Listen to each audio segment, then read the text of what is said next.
Hey guys, welcome to today's video where we're going to be discussing the San Francisco 49ers defense and what to expect from them in 2020.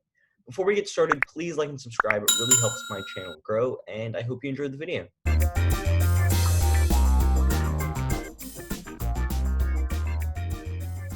So before we get started on talking about the 49ers defense in 2020, I'm just going to throw a ton of stats at you about the 49ers defense in 2019. So they ranked number 2 in total yards allowed. They ranked number 1 in passing yards allowed, 17th in rushing yards allowed, 8th in points allowed, 6th in takeaways, and 5th in sacks. According to PFF, San Francisco ranked 3rd in the league in sack rate with an 8.5% sack rate and 2nd in pressure rate, which was 28.7 last season. Also, if you wanted to throw the deep ball against the 49ers last year, you absolutely couldn't. They ranked number 1 in taking away the deep ball. Plus, they were 21st in run defensive success and 2nd in pass defensive success. And they ranked 2nd in surrendering explosive passing plays and 18th in giving up explosive running plays. Now, what does this say? What do all those stats show? So that basically means that in 2019, they were absolutely elite at stopping the pass, mediocre at stopping the run, and overall, they had an elite defense. So how were they able to do that? Firstly, they have a great defensive coordinator in Robert Saleh, who is the defensive coordinator there. He helped implement a wide 9 defensive front last year with 4 players on the defensive line, which helped strengthen the pass defense while weakening the run defense. And this is a really smart move for Robert Saleh, because what that gives him is that gives him more DBs on the field. It gives him more guys to stop down the pass. And the NFL is emerging as a passing league, not a ground and pound running league. And therefore, if you're able to shut down the pass, you're able to shut down opposing offenses. Also, Saleh is a super smart defensive coach. He'll use his best pass rushers as decoys sometimes to give other players easy sacks. For example, last season, he'd line up DeForest Buckner at nose tackle, which would force opposing O-lines to double team him with a center or a guard. And this gives everyone else on that defensive line one-on-one matchups that they can go out and win. That's the reason for the high sacks that you saw the 49ers have last year and for that high pressure rate too. Although Buckner is no longer in San Francisco, this doesn't mean Saleh can't do similar things with Arik Armstead, Dee Ford, or guys like Nick Bosa. Last season, also, the 49ers like to structure their defense mainly around zone defense, but I hate to break it to you, in the fourth quarter of the Super Bowl, zone defense did not keep the Chiefs in check. That fell apart, and they ended up giving away that fourth quarter lead and losing the Super Bowl to the Chiefs. So realizing that they have to play more man defense, the 49ers and Robert Saleh brought in Tony Oden, a man-to-man defensive specialist who has coached in Miami as well as Detroit. We're both known for more of those man-heavy schemes. Oden will improve the 49ers' ability to play man coverage, as he has already developed guys like Darius Slay and Xavier Howard. And I'm not saying that Saleh will get away from zone coverage, because it did work last season, and it worked for most of the year. It just fell apart in that fourth quarter. But what he's realized is that a good defense needs both man and zone coverage. So look for a mix of both next season. Also, most of the 49ers defensive players are staying in San Francisco, so defensive continuity is something that the 49ers have this offseason, and especially in an offseason full of uncertainty, that could be really helpful. But now let's talk about the defensive playmakers on this defense. Let's start up front with the pass rushers. There's no better guy to start with than Nick Bosa. Nick Bosa ended up being the Defensive Rookie of the Year last season after a stellar 2019 campaign.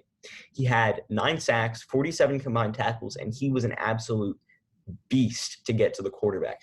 He really helped strengthen that 49ers pass rush, and look for him to continue to be one of the better pass rushers next season for the 49ers.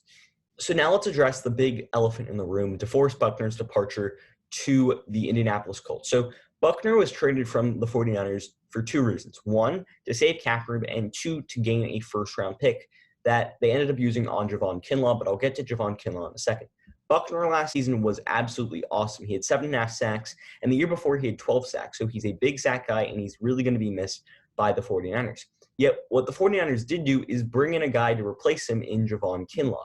Javon Kinlaw was one of the best defensive linemen in the country last year, and he's physical, he's athletic, he's able to get to the quarterback, he's able to stop the run, and the only knock on him, I say, is probably he's just a little too raw. He's not a polished defensive lineman, but nonetheless, he has all the physical attributes that you need at the NFL level, and to replace DeForest Buckner, I think in a year or maybe 2 years, Javon Kinlaw could be that guy. They also have Solomon Thomas. Solomon Thomas, after being drafted 3rd overall back in 2017, really has not proved to the 49ers that he was worth that pick.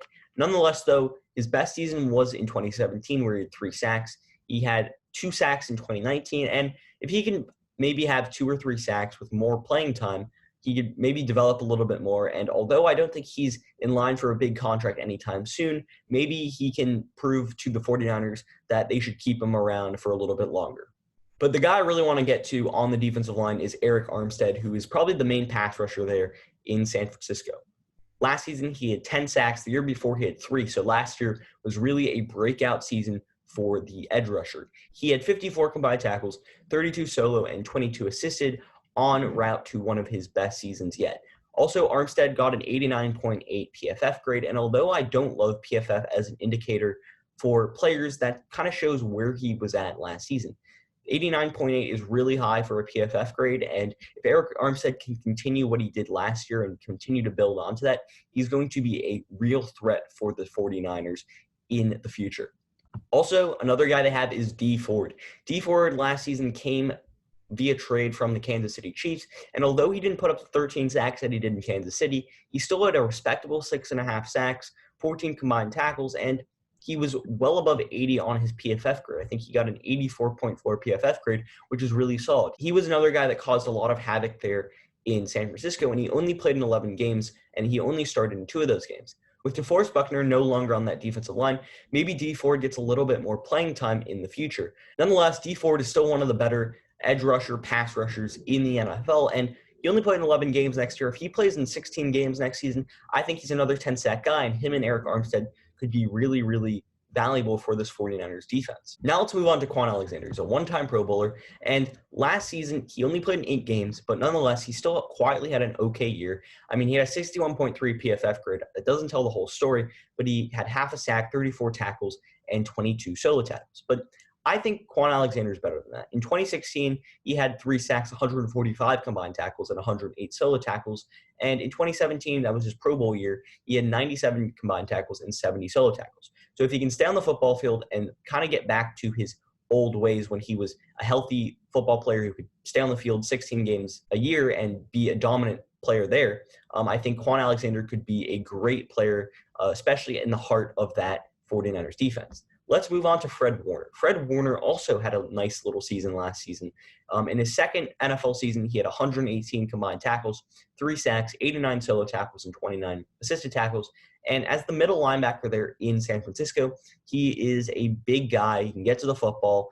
And I thought he would play really well last year. And if he continues to play at that high level, he is going to make a statement there in the middle of the 49ers defense. He had a 66.9 PFF grade last year. He had 3 forced fumbles, 1 interceptions. He was all over the field, and he made plays. So look out for Fred Warner in 2020. They also have Dre Greenlaw. Dre Greenlaw last season had 1 sack, 92 combined tackles, 64 solo, and 28 assisted. And he had 2 pass deflections, 1 interception in 16 games. He was all over the field. He was another guy in that linebacking core that made a name for himself last season. I think Greenlaw, if he continues to develop in his second NFL season last year, that was his first season. He was picked in the 5th round by the 49ers, and if he continues to develop, he can really show that he is a spot on this 49ers team in the long run. But now let's move to the secondary. Let's start with the all-pro corner, Richard Sherman. Richard Sherman, obviously known for being on the Seahawks for a while, was really solid in his second year with the 49ers. He not only made the Pro Bowl, but the 5-time Pro Bowler, 3-time All-Pro member, and 1-time Super Bowl champion, not only established himself as one of the best zone coverage corners in the NFL, he's already established himself as one of the best zone coverage corners in the NFL, but he really showed that he could mesh and fit into Robert Saleh's defense. Last year, he had 3 interceptions in 15 games played. He had 61 combined tackles, 48 solo tackles, and 13 assisted tackles. And as a zone coverage corner, he fits into the scheme that Robert Saleh likes to utilize there in San Francisco. And he's one of the better corners in the NFL. He's elite, and he's a shutdown guy who plays really well in zone coverage. And that's exactly what Robert Saleh wants to do.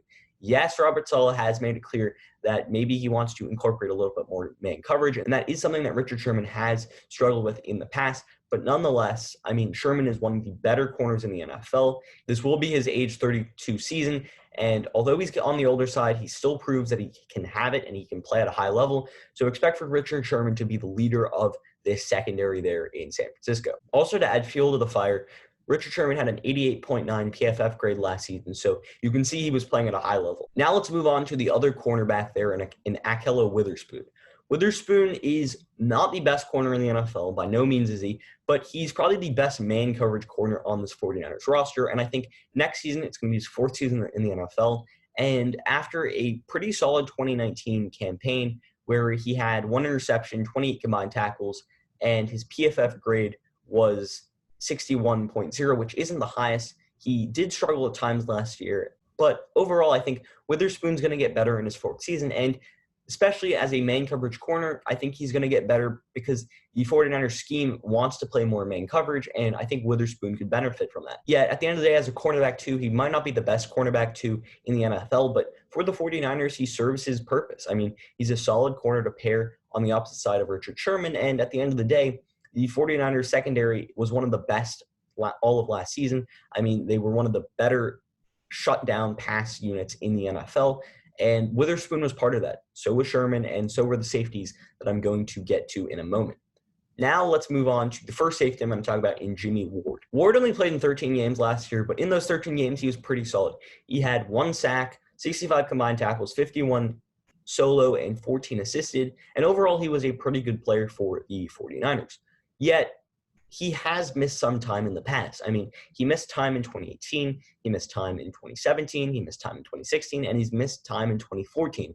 So his ability to stay on the football field is a little bit in question. Yet, if he can stay on the football field, he is one of the better safeties in the NFL. I mean, if you look at his PFF grade last year, he managed to have an 84.2 PFF grade, and that's really, really good. I mean, the 49ers have tons of players that have over 80 PFF grades, and the more guys that you have like that, the better your defense is going to be. It's just that simple. And with great coaching from Robert Saleh, there is no question that this 49ers defense is really solid. Now let's go on to the other safety next to him in Jakwisky Tart. Tart is another injury-prone guy. He only played in 12 games last year. The season before he played in 8, and the season before he played in 9. Nonetheless, Tart was a great safety for the 49ers last season. He had 1 fumble forced, 2 fumbles recovered.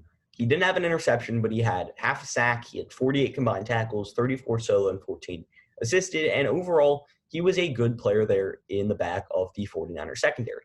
Yet with those 2 safeties, it's really their ability to stay on the field that's in question. If they can stay on the field, then that secondary has a boost. But if they aren't able to stay on the field, then there might be problems there. I mean, if you look at Tart last year, he had a 66.4 PFF player grade, and although that isn't as high as Jimmie Ward's, he's still a solid safety there in San Francisco. Also, they do have Tarvarius Moore on the bench.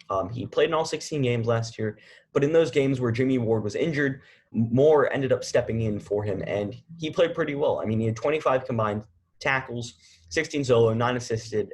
He had 3 passes deflected. And next year's going to be his 3rd season in the NFL. He was originally taken in the 3rd round, 95th overall by the 49ers in 2018. And as that 3rd safety there, I think he could be a really, really solid player. Also, Robert Saleh has talked a little bit about playing more cover 3. And if they decide to play more cover 3, maybe Tarvarius Moore can be that 3rd deep player there in that defense. I mean, with him as that guy who can come off the bench and make an impact, if a guy like Jimmie Ward or Tart goes down with injury, I think this safety room and defensive back room in general, especially just the secondary, is going to be really solid next season for the 49ers. I mean, last year, the 49ers had one of the best statistical secondaries, and they were one of the better pass rushing units. Although they didn't really stop the run that well, they were pretty middle of the park in that rank. They made a smart sacrifice. I mean, they sacrificed stopping the run for getting rid of opponents basically throwing the football all over them. That's a really smart trade-off for a guy like Robert Saleh. If you're able to shut down the passing game, opposing offenses can't really do much work, as the NFL is really a passing league now. So look for Robert Saleh's great defensive success to continue on in 2020. He's got some great playmakers on this roster. I mean, up front, he's got guys like Nick Bosa, Arik Armstead, Dee Ford, and in the secondary, he's got guys like Richard Sherman. So this defense is well-rounded, it's solid, it's elite, it's stifling, And I think it's going to be one of the better defenses in the NFL in 2020. It might not be the top or maybe second defense in the NFL. I think there's teams like the Bills or the Patriots or even the Steelers that I think have better defensive units. But nonetheless, Robert Saleh is a great defensive mind in the NFL. And I think this 49ers defense will be a top 5 defensive unit in 2020. So especially if the 49ers can get their offense sorted out and George Kittle and Jimmy G can just stay as dominant as they were last year, then perhaps this 49ers team could see another run to the Super Bowl. So get excited, Niners fans, to watch this 49ers defense work and be really, really great in 2020. Now that you've reached the end of my video, I want to thank you for watching. Please like and subscribe as it helps my channel out, and check out my other videos on my channel. Also, you can follow my Instagram, the link is in the description down below, and I hope you enjoyed the video. Until next time, see ya.